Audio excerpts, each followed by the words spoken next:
My name's Tom Hoblyn. I'm a garden designer, and this is my 2.5 acres of paradise.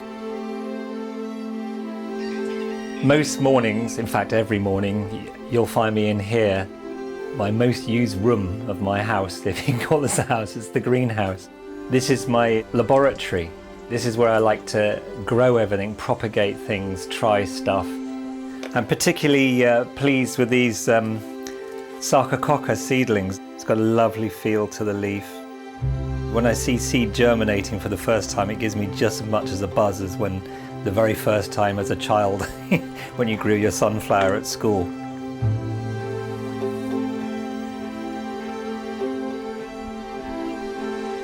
When we first came here, this was all just a field. There was nothing, no trees, it was just grass. There was no kind of backbone, so I planted these pleached hornbeams. So it's slightly more formal up this end, but as we go further on down, it just gets wilder and wilder. I cut the wildflower meadow yesterday. We have bee orchids, we've got early purple and the common spotted orchid. I didn't plant them, they've just come here just through this management. Got a series of ponds in the garden. This one was here when we came. We made it bigger, planted it with Cooper's Rush, Norfolk Reed, Flag Iris.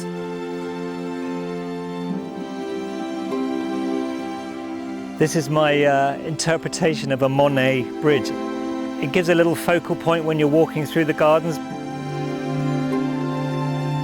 I like to call this bit the stumpery. It's a bit like the Victorian idea of stumperies, where they used to pile up beautiful stumps and grow interesting plants amongst them. It's an absolute haven of wildlife. Pretty much every big tree in my garden now has a rambling rose growing up it.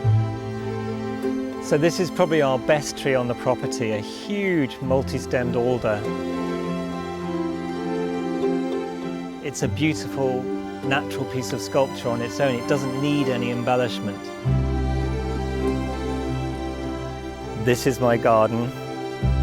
We've got wetland, we've got dry areas, we've got sunny parts, shaded parts, woodland, wildflower meadow, and it's a really great place for me to be able to experiment and come up with really exciting planting schemes.